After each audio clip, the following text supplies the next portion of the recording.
Children First Communities and Schools does an amazing job of working with children and families and helping to eliminate poverty. They're working in the neighborhoods, they're working in the schools. They truly know the issues that are affecting children and families. The work that Children First is doing is really trying to get ahead of the issues. They're working at the early stages, trying to be very impactful to kids early on and give kids an opportunity to be successful.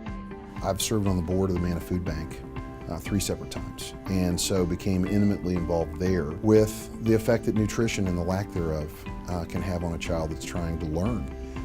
And then through working with Children First Communities and Schools through Trinity, we've seen even more that the gaps in education and the gaps in nutrition really hurt these kids. And so there's great work being done by Children First to address that. We believe that public policy advocacy work, if you make change at that systematic level, you can affect a larger number of children. But what we also know is that policy work can take time.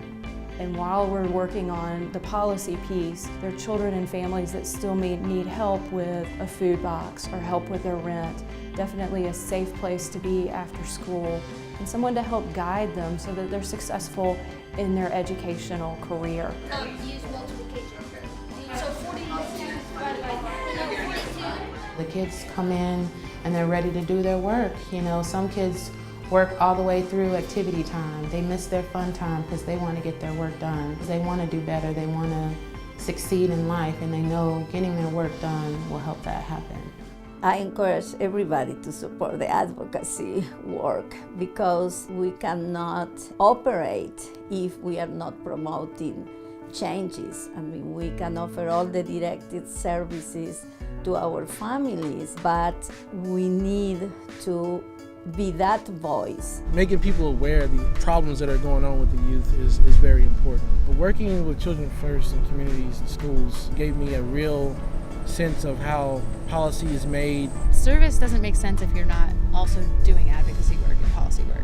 And there's this notion that change happens from the top down and that only those people can influence the way our world looks. And this experience taught me the opposite of that change starts at the grassroots level. And it's just a matter of getting enough people empowered and showing them that it is realistic to make policy change. I love that Asheville has someone that will stand up for children. And I'm real proud of the fact that Women for Women made a grant for advocacy to Children First. As proud as I am of the grant that Women for Women made, we can't do that every year. So I am hoping that by making a challenge grant that I can get the word out that this is good work, because I know if people hear about Children First and the work they do advocating for our children, that they'll want to support it just like I do. Every kid deserves an opportunity at success. Today's children are tomorrow's business leaders, tomorrow's healthcare professionals, tomorrow's teachers, and so we're all part of the same community. So we really do need to get engaged to help one another.